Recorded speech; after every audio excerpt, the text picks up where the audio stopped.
We recently had the National Day of Truth and Reconciliation here in Canada, where we honor the children who never returned home, the survivors of residential schools, as well as their families and communities. We wore our orange shirts. We stood for a moment of silence, acknowledging the land that we live and work on. And part of me feels like it's just a performance. For things like this, we say the right words, we join the right causes, yet I still wonder, do I really mean this? Can a ritual meant to remind us of justice and loss just turn into another checkbox? Can something sacred turn into performance even when our intentions are good? Is this all just virtue signaling? Maybe the harder question is, how do we find our way back to sincerity? Was it sincere to even begin with? How do we enter into these gestures not as a polite citizen passively following along, but as people willing to be changed by them? And why does it feel so uncomfortable to be labeled a settler or an oppressor? Is that too much of a generalization? In this episode, I sit with these questions with my friend, Dr. Mike Hogeterp, the lead facilitator for the Canadian Learning Community for Decolonization and Innovation in Theological Education with NAIITS. We ask questions like, what does it take for these gestures to mean something? To move from symbolic and liturgical to transformative? How should we enter this dialogue meaningfully? Because reconciliation can't be outsourced to ceremony. It starts in the heart with a willingness to be unsettled, to be taught, to be changed, and ultimately for our hearts to be broken. I start this conversation asking Mike how he began his journey towards right relationship. And so let's get into it. I used to work out of the Christian Reformed Church in Canada's national office in Burlington, Ontario, not too far from here. And on the wall there was a plaque of a statement that churches made in 1987 called A New Covenant with Aboriginal People. And this was a profound statement around Indigenous self-determination, of churches respecting Indigenous cultural rights and assets, and a real call to solidarity in the midst of some constitutional negotiations at that time. I saw that thing on the wall in 2002, 3, 4, and recognized that it was a statement that was made that didn't necessarily live in the actions and activities of the church in an ongoing way. Mm-hmm. I was also conscious at that time that the Truth and Reconciliation Commission process was beginning with the residential school settlement agreement, and recognizing the relevance of that 1987 New Covenant for that very conversation around justice and right relationship. Mm-hmm. So I said to some colleagues, it's wrong that we've said this and not done anything with it. Mm-hmm. And this is where it got really interesting. An elder who was in the room said, it's true, Mike, that this hasn't animated consistent activity among us. But it does say to us that those are seeds that were planted in us. And rather than wringing our hands and saying, well, we haven't done anything, maybe it's a call to you and I today to pick up those sacred seeds and begin nurturing them. Yes. So that actually animated very deliberate efforts to first listen carefully to Indigenous people and communities. And in that process of listening, finding ways to engage with integrity and authenticity in efforts like the Truth and Reconciliation Commission national events, and in the Truth and Reconciliation Commission's calls to churches to engage in that journey in a good way. So a plaque on a wall, and a recognition that we had fallen short, but also a recognition that something sacred and important was said to us in 1987, drew me personally, and then by extension, some of our wider community, into deepening engagement and actually relationships and listening with Indigenous communities. It was a really rich and powerful time. So then what's fascinating about that is that what you thought was kind of a hypocritical statement, or it's like the realities of what we are doing does not match what this says, and there is a dissonance between that. Yeah. In your perspective, is like, you should just like, take it down, or like, well, why do we even have this? Perhaps that's one response, but then the elders' response is that, hey, let's not take away, even though that might not be the reality now. There was something that caused that to be put up, that we need to, that's actually calling, you can treat it as to call you back to what they felt or why they created that statement, right? So what looked like a hypocritical statement, you could take it the other way and treat it as a way to remind you of what was positive, that was some sense of obligation or responsibility that was had before. And I think for me, a lot of the times I usually do how you reacted. It's like kind of this like, why is that even here? Like, it's so far from it. And then I begin to deconstruct our current reality and lean more towards what the reality is and take down that, rather than let that be something that we should move towards, aspirational, right? And so how did that work with you? Like, how did you make that shift between, being disenfranchised to actually like having some optimism? I think much of that relates to the invitation and encouragement to relationships and listening that followed that. Sitting with indigenous church people, indigenous leaders in the country, both in civil society and in faith contexts, led to a deepening of the challenge, right? And one of them actually came in the voice and perspectives of Terry LeBlanc. Terry's the founder and first director of NAIITS and Indigenous Learning Community. And Terry sat with a bunch of us CRC folks once, more than once, but on one occasion, Terry sat with us as we were preparing for a fairly major national meeting, and he said, "So why do you want to do this work?" And my boss at the time said something that I thought made sense at the time. He said, "Well, Terry, we'd like to be a voice for the voiceless." And Terry said, very respectfully, but very clearly, "With respect, I'm not voiceless. You're deaf."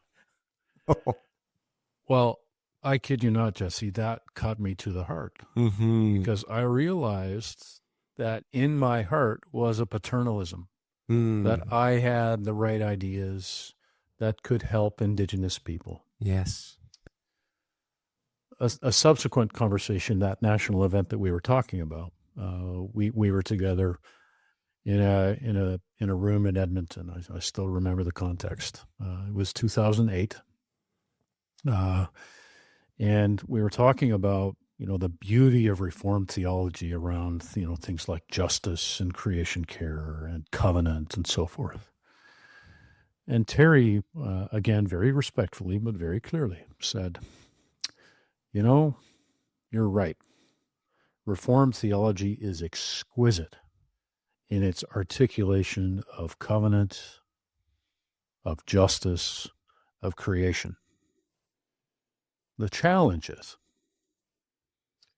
you articulate the theologies and living them is a significant challenge." So again, cut to the heart in a very deep way. Right, recognizing, okay, he's got something there, right? I've had a sense for most of my life, Jesse, that my experience of Christianity is missing something. There's this overwhelming sense that something's missing. This feels mediocre. What's there, right? So this call to live authentically, like take seriously the things that we actually say and live them, is a way to step beyond articulations of belief and into something that's much more authentic. Lived out. Yeah, absolutely. So you go back to that scenario of 1987, seeing that on the wall. Yeah. Okay. Yeah, that was a performance. Yep. that was animated from a good place. Mm-hmm. That was an ecumenical initiative that was nurtured in relationship with indigenous communities. So there was something really important there. Mm-hmm. But when it's just left to gather dust on a shelf, it's not worth the paper it's written on for us. Yeah. But yet there were truth in the relationships that drew us to those conversations. So to recognize those relationships and those truths expressed as something that can continue to drive us forward, even in that case, 20 years later, that's important, right? Those are spiritual seeds from our forebears that we need to take seriously. And that word that you keep using, performative, is the reason why I wanted to have this conversation with you, because I think that as we have been working through what it means to have right relationship and reconciliation, just like thinking theologically about that, the realities of how we participate in ceremony or participate into contexts or situations that bring us into, for example, moments we do a land acknowledgement, right? Or we have Orange Shirt Day. We're recording this on the very week where this is highlighted, and everyone's going to be wearing orange. And it seems like this is the week that we're going to have an awareness of truth and reconciliation. Sometimes for me, it gets hard to participate because I feel like it's just for show. You know, it doesn't feel sometimes authentic. It feels like if everyone's doing it and everyone puts on the shirt, or it's the beginning of a time where we're going to acknowledge this land that has been taken. Sometimes it's very easy to make it feel like a very ritualistic, almost like liturgical way of engaging that, you know, me in particular, who comes from, you know, a non-denominational free church background where we're against the formalization of things, and we like things fresh, we like things genuine, we like things authentic, although the way we do things ends up being very liturgical in our own ways in our worship and stuff. But now, how do you think about that when you think about the fact that it feels like ritual, but we also want something genuine? How do you find the balance between those things? So, first thing I'd say is that liturgy is often misunderstood. It's understood as, you know, sort of a dull, dry, performative, perfunctory kind of exercise. Yes. Right? I think liturgy at its best is something that forms us and shapes us in the patterns and disciplines of repetition. So finding that sweet spot of formation when it comes to liturgy is important. Liturgy is also, it's important to reflect on the meaning of the word. Liturgy at its essence is public service, a service in public. So liturgy in that sense is not simply a performative exercise on Sunday morning. A liturgy needs to be something that's good for the public, right?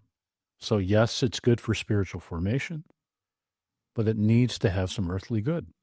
So there's a wonderful Reformed theologian and philosopher by the name of Nick Wolterstorff, who talks about the integration of liturgy and justice, talks about justice as a condition of authentic liturgy.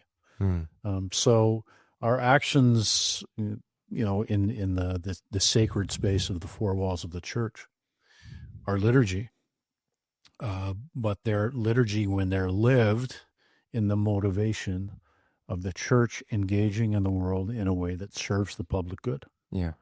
Not just about serving ourselves and our spiritual formation. It's about recognizing that the gospel, the truth of it, speaks very clearly and significantly to the justice realities that we live in.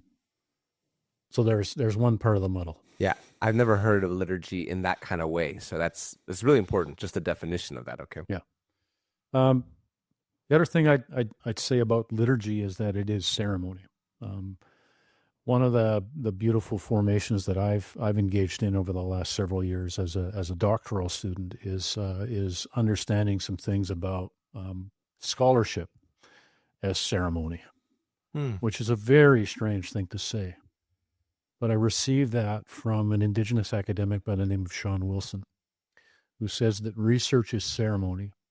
And for him, ceremony is something that is a bridging of distances between people, between things, between people and creator, between people and the land, and so forth. So ceremony becomes an opportunity to bridge distances.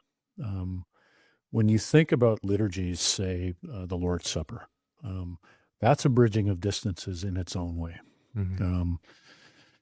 Looking at the way we practice liturgy in that justice sense of the word that I've just talked about, it's a ceremony of drawing people into relationship with one another, with Creator, with the land. All of that sacred interweaving is a significant thing. I think that everything you're saying with regards to liturgy and ceremony is helpful, because what I'm in a way allergic to, or many people are allergic to, is not doing things out of a sense of authenticity, right? And it feels like we're just doing it because it's the day, or it's the week, or it's the month of this particular issue that seems to be highlighted. And so it does feel performative. And that word performative doesn't sound good either, right? Like, it doesn't feel like you want to be performative. Yeah. But in our conversations as of late, in a way, there's a necessity of having some performative way of doing things. Like, it's kind of necessary at some points, even when it's not like fully heartfelt, right? I'm imagining my kid who in the beginning going to church or engaging in, their faith formation or anything else, any kind of discipline. It doesn't necessarily feel good in the moment, but you do it in repetition, because what you're saying there's a formation element, right, to liturgy. It's forming us. And if we don't have liturgy, for example, or if we don't have the repetition of things, we are doing other things actually that are repetitive, that is also forming us in perhaps a non-intentional way. And so when you go back to that land acknowledgement, or you're going back to these things that seem performative, how do you grasp that authenticity in the midst of it? And is it okay for it to just be ritual and not heartfelt at certain points? How do we think of that? So maybe the example of land acknowledgements is a way to get at it. About a decade ago now, just as the TRC was wrapping up, it became common practice in political circles in Ottawa to use the land acknowledgement. This is unceded, unsurrendered Algonquin territory. Okay. Algonquin friends sometimes said, well, does that mean we get our land back? And, well, everyone stared at their shoes when that question was asked. It's a little awkward. It's a fair question. Yes. Land acknowledgements can be superficial and rote and damaging if they're done, just as a matter of performance. So at the time, I was noticing that pattern of, performativity in that negative sense of the word. So I thought, okay, what can I do for myself to have a deeper understanding of what this actually means? So I started learning about the land around the parliamentary precinct in Ottawa. And it turns out there's a series of islands just below the Supreme Court, in the lee of the Chaudière Falls. And in Algonquin, it's called Akikojuan. And those islands, Akikojuan actually means the place of slippery rocks. And it turns out the story behind those islands is they're right at the confluence of the Ottawa River, the Rideau River, and the Gatineau River. Those islands are a sacred place where the Algonquins would meet for ceremony, for trade, and often diplomacy with other nations in the area. Okay. So you're standing on the precipice of the cliff there behind the House of Commons, and you look down to those islands, and you look up at the statue of Queen Victoria over there, and you recognize, okay, this has been a place of profound statecraft and ceremony for thousands of years before Queen Victoria thought it'd be a good idea to place a national capital right here. Oh, wow. that simple story, which you can access, in the public record, Yeah. just about the name of those islands and naming that out relativizes, some of the pretensions and assumptions of political power in Ottawa and gives some substance to this idea that this is Algonquin territory. The point is, if we're drawn into the practice of something like a land acknowledgement, being curious about what that means and having it shape and form and stretch us is an important part of the commitment of living a journey of right relationship. That's the formation piece, right? If we just sort of leave it on the shelf of saying, okay, I've checked my box, I've done my duty, I've worn my orange shirt, I've done my land acknowledgement, I would suggest that that's not enough. Moving into those elements that stretch us and shape us a little more, it'll cause us to ask more questions and dig more deeply, seek more relationships. Those are the things that make those actions that are repetitions or performances, they begin to shape us in a deeper way. I think one of the habits of settler colonialism, to be perfectly blunt, is the assumption that Western ways of knowing and being, often white-centered Western ways of knowing and being, are superior, and that has been entrenched in political systems and land systems from the very beginning of colonization here, when the doctrine of discovery basically set a political, social, and even moral ethos that led to dubious acquisition of land and the subjugation and oppression of Indigenous people and indeed diaspora communities. That ethic of superiority was a habit, and a damaging habit. So, habits are not always good. Yeah. They need our discernment and our challenge. When habits of the heart are destructive to relationships, destructive to the earth, ignore our responsibility to know and love God, those things need to be challenged. What I'm getting from what you're saying is that there's a lot of things that are habits that we do that are not intentional. Like there's things that are happening in, say, for example, a Western view that we're doing without thinking about it. And then some like 10 years ago, you start having these land acknowledgements come onto the scene. And then it seems like it's jarring to the norm of what the habits are in the current culture at that time. And now some would say, because they've been in it for 10 years or whatnot, they're like, this habit of acknowledging the land, there's like, why are we doing this? And it becomes like something that feels like an add-on to the default habits of our time, right? And I think there's a necessity for some recognition that it's helping us, actually. It's helping us have a posture of repentance. It's helping us to have a posture of humility, to situate ourselves not as necessarily the hosts, but being participants, being a guest within a place, and not just assuming that we can plow through the land and create what we will and just pioneer and move forward in that way.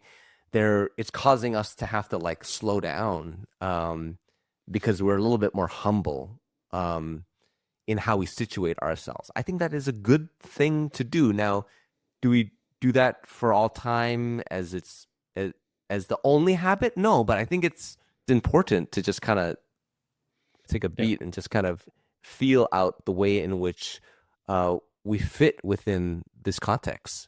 Terry, our friend Terry LeBlanc, I remember said that Western's view of the world is like we look at the future, and the future, we set a vision, we do a mission statement, all that kind of stuff, and then the future pulls us forward and we're facing the future. And he says Indigenous ways of knowing is like looking to the past and celebrating the goodness of ancestors and viewing the past, and while they're looking back, the past is pushing us into the future.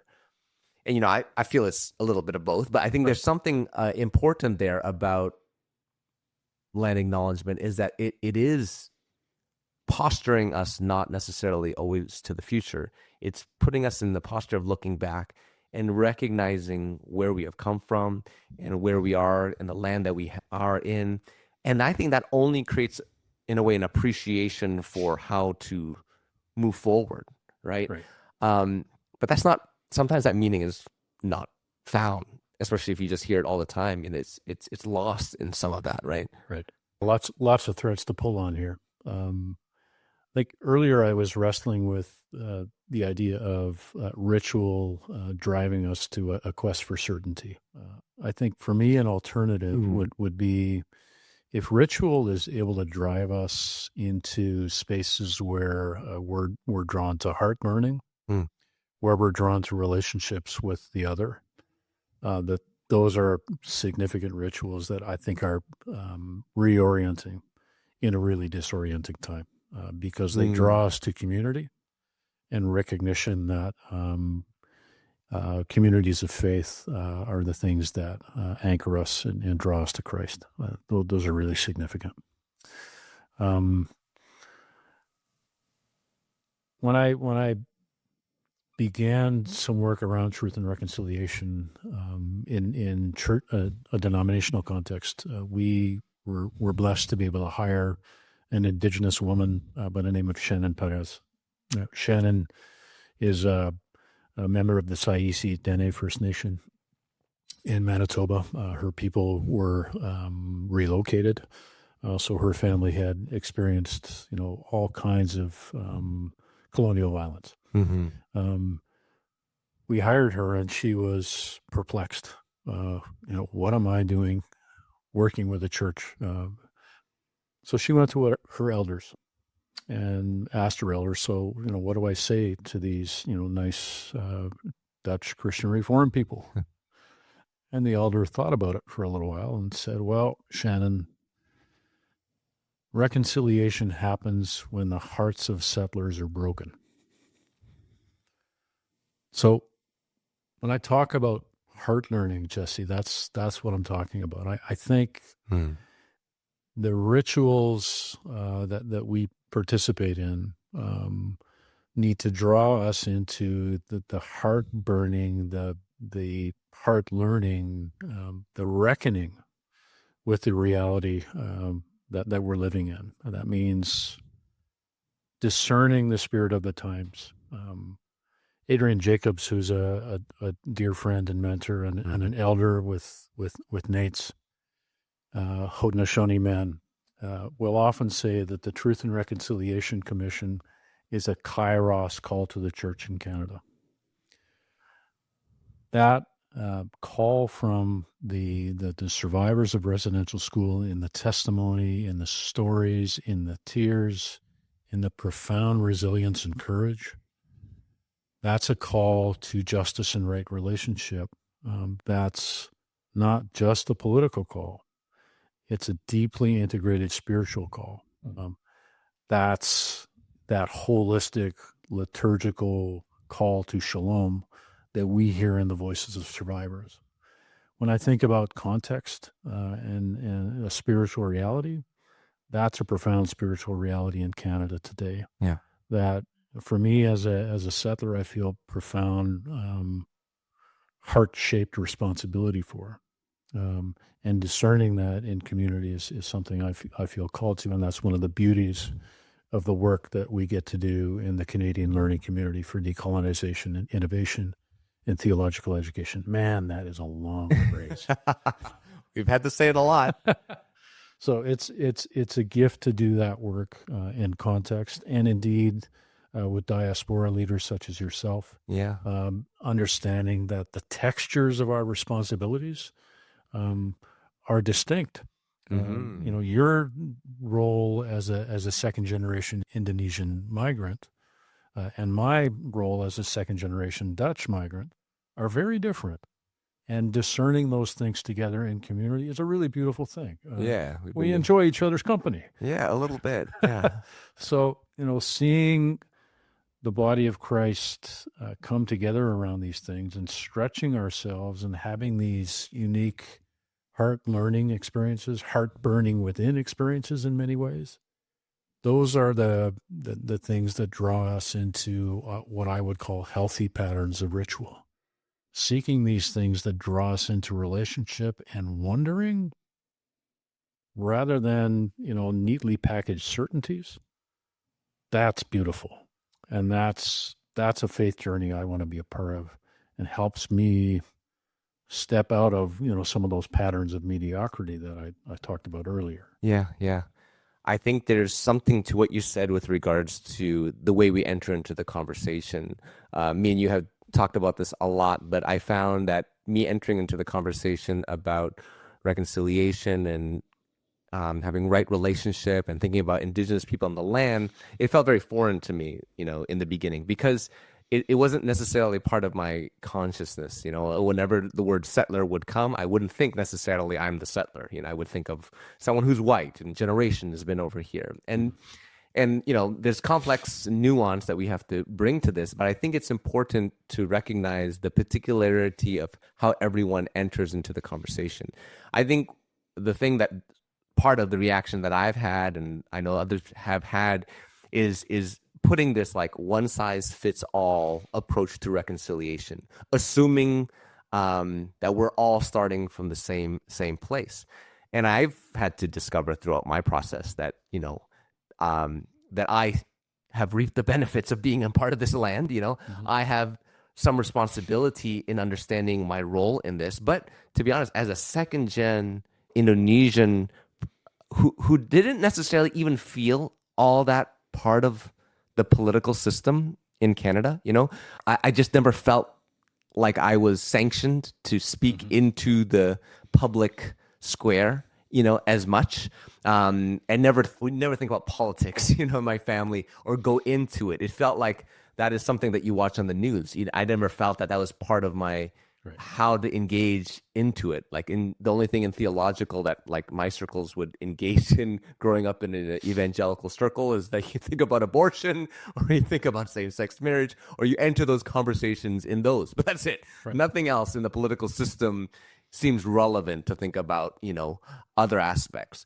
And so when it came to this and, being introduced throughout the years and with Truth and Reconciliation Commission and the calls to action, it didn't feel like it was mine, It felt like it was others, the real Canadians. And I know I'm a Canadian, but I'm not even in any of the other conversations either. So suddenly I'm brought into that conversation. It feels like a jump, And I've had to wrestle through that of how to discover myself in the diaspora kind of community, entering into the conversation in a genuine way, that I'm not just copying the things that are being said by people who've been here for generations. I can enter into it in a unique way, which I find has been fun, because I feel I ended up liking a lot of people, a part of, particularly the NAIITS community, and my new Indigenous friends. I can joke and say disparaging things to common friends right now, and like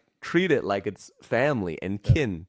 More and more. There was an interesting connect that I entered into the conversation. I felt with. I think what you're speaking into there is it talks about the texture of what I talked about earlier around liturgy, right? If justice is a condition of authentic liturgy, again, it requires a discerning of the spirit of the times for all of us who are in this place.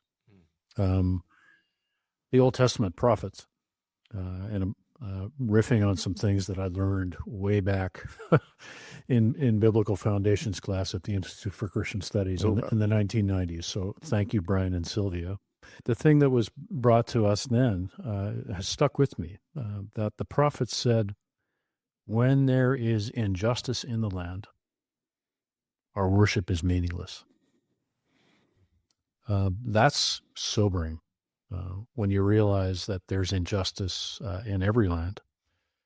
So seeking the authenticity of our worship by pursuing justice with dogged determination as communities of faith, as diverse communities of faith, particularly, I think is a real urgency. Now, I say that as a very privileged settler uh, to a second generation Indonesian man, and that can sound preachy and obnoxious. Mm-hmm. Um, Not the intent, Mm-hmm. but I think testing the way that lands is really important. Mm-hmm. Mm-hmm.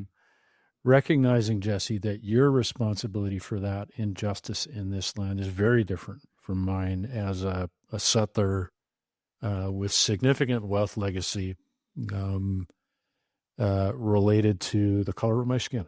Yeah. In many ways, significant privileges related to that politically, economically, even theologically and spiritually, right?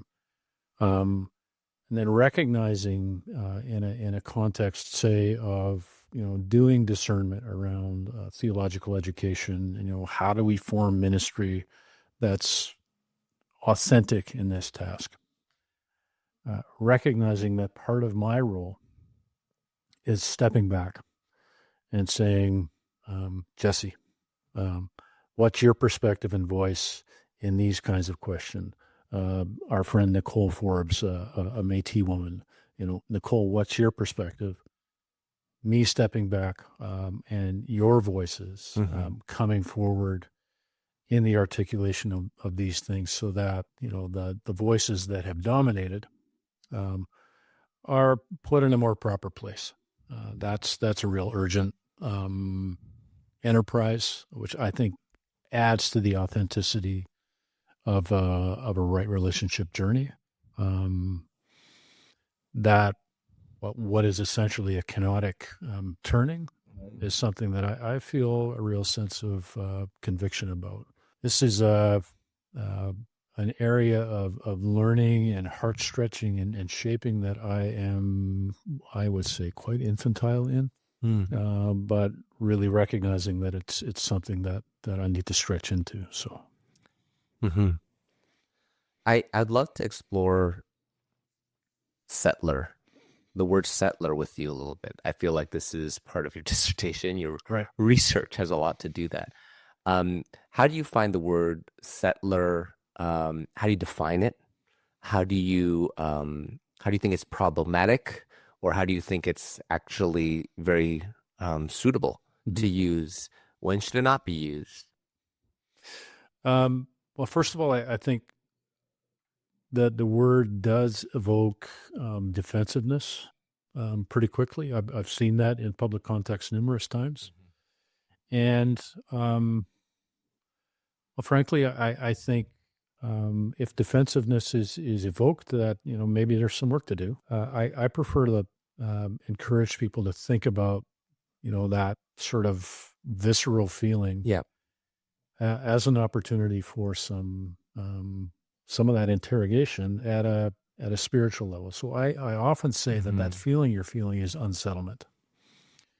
And that unsettlement itself is a spiritual discipline, one that should draw you into, one that can draw you into a reckoning and a celebration of responsibility and the relationships and connections and epiphanies and healing and illuminations that come in the context of that, right? When you're unsettled, your quest is to feel